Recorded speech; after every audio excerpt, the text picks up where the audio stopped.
All right, family. So we got to talk about the latest shenanigans going on out of Hollywood. Now, guys know Hollywood is a wicked place. That's why this next topic is so appropriate. We're going to talk about the movie Wicked. This movie is tanking at the box office. They don't want you to know that. But of course, a movie dealing with witchcraft and demonic spirits and all of the things within this movie, it's no wonder that it's hit a bump.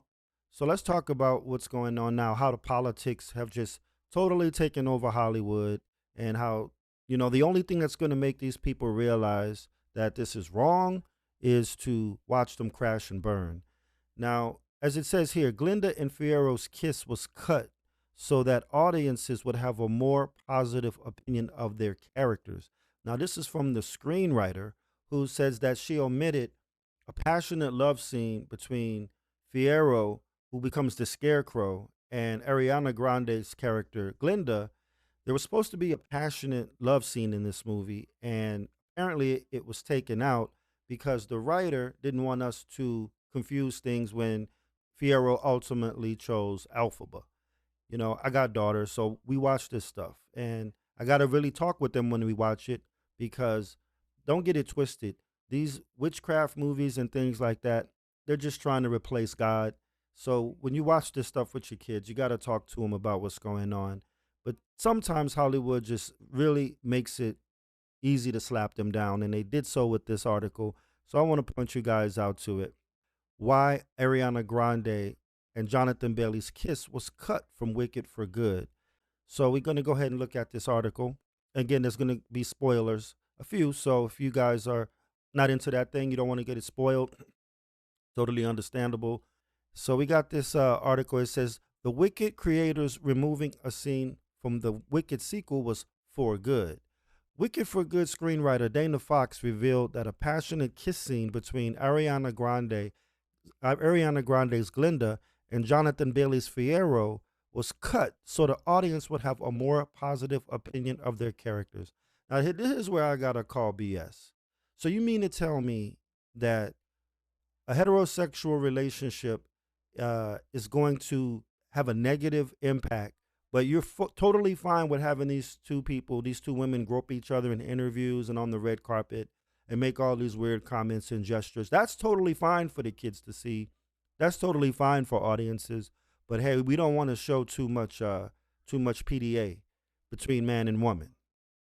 It goes on to say, indeed, there was originally meant to be a more PDA filled moment between the two actors whose characters were set to wed until Fiero's true love Alphaba returned from hiding. Here's what the writer told Fox.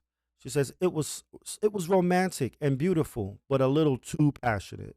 Seeing that made it hard to watch him make the choice he makes to be with Alphaba, and made it too hard for us to be okay that Alphaba ran off with him. It was too real that he and Glinda were actually feeling something together. This is what frustrates me about Hollywood. I mean, aren't you guys supposed to be talented writers? Couldn't you figure out a way to still make a passionate love scene or kissing scene, what have you, between Fiero and Glinda, and still make the audience empathetic when they run off together? Him and them being Alphaba and Fiero. I mean, you're supposed to work your magic, Hollywood. I see all these documentaries about how they went all above and beyond to make sure there were no copyright infringements with the original Wizard of Oz, but yet and still you couldn't make it happen to make the audience believe that this love triangle ends up with Alphaba and Fiero and everyone lives happily ever after. I mean, this is crazy. Look at what she goes on to say. It was romantic and beautiful, but a little too passionate. Fiero and Glinda's relationship isn't touched upon in the film, with Glinda announcing she was engaged to Fiero unbeknownst to him. And this is another little sneaky thing Hollywood tries to get past you. You see, a man can't propose to a woman. A damsel can never be in distress in modern Hollywood. So if there's going to be a marriage, it's going to be Glinda asserting her girl power and telling Fiero, yeah, we're getting married. I mean, who would want to marry that anyway? Unbeknownst to him, while giving a public speech to the citizens of Oz. So Fox felt that insinuating that there were true feelings between the pair made it seem cruel for Fierro to run off with Alphaba. I mean, that's overthinking 101. Okay, how many of us have sat through movies where we thought it was going to go with one couple, ends up being the other couple? I mean, there's countless movies where that happened. It happens in countless rom-coms and other movies. So that's a poor excuse, especially when you're willing to let these two grope each other in interviews, make all these sorts of weird statements, and you don't try to contain that or stop that. Someone should have told them that would have more of an impact on their movie than some PDA between Glinda and Fierro. I mean, this movie is crashing out, folks. It's only at about 408 million after about 2.5 weeks of release. So, judging what I know about movies, this movie stands to make at most 500, 550 in its theatrical run, which is nothing. The other one made almost $800 million. So that's like a third of your audience not coming back. And these people haven't asked themselves why. No, they've doubled down on the craziness, y'all.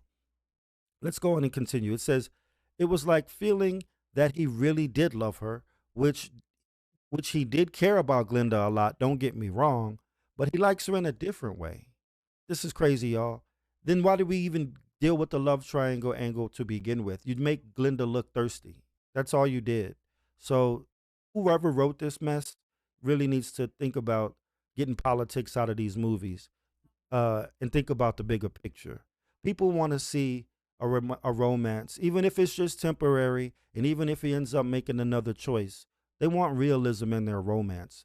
They don't want to see a thirsty witch going after a guy who's not the least bit interested. Where's the payoff when he does choose Elphaba then? So you guys in Hollywood, you're overthinking this stuff and you're being too politically correct, especially, again, when you're willing to let these two women do all sorts of PDA in public to promote the film, but yet you say it was too controversial to keep romance in the film. And this is what really had me going. It says the scene was too romantic. So it was like, oh, we can't know that because our brains will explode when he doesn't choose her in the end. I mean, maybe a little bit of explosion is good. I mean, this is what we want. We want people to be emotionally involved in what's going on. But again, politics takes over and your movie is on course to crash. And then she ends up by saying, and then we'll all hate Elphaba, Glinda, and Fierro. We wouldn't. I mean, come on. How long have these movies been around? How long has this story been around? For about 20 plus years? No one's going to hate Fierro, Elphaba, and Glinda just because the other two started out in a relationship and he ends up choosing Elphaba. We all expected that to happen. You took away some of the most powerful elements of the movie by playing it safe on film, but at the end of the day, you let Ariana Grande and Arrivo grope all over each other in public, and you think that's going to get you to $1 billion? Sorry, Hollywood, you got another thing coming. Here's what I think about all of this, guys. Hollywood has just gotten so confused, and they need to figure out what road they're going to take. Are they going to be on the road to making money, or are they going to make more of this propaganda? That's the choice they got to ask themselves. Meanwhile, audiences are making different choices. We're learning how to stream at home. We're picking movies for our kids that don't have them asking us, as Snoop Dogg says, what the hell's going on? Because no one wants to explain this stuff to their kids. They just want to see a movie. Take, for example, Zootopia. Zootopia is killing it. And why? Because it doesn't deal with all of that stuff. And it's probably best that the movie deals with animated characters so you don't have real life people going into interviews saying all of these crazy things and causing all these type of shenanigans. So if a roadmap to the future might be less movies with human characters and more animation that's not woke. There's your recipe, Hollywood, if you want to try to stay competitive. All right, guys. Well, that's all I had to say on this video. Wanted to see what you guys thought. Please leave me some comments down below. And thanks again for watching, guys. And I'll see you on the next one. And don't forget to stay above politics.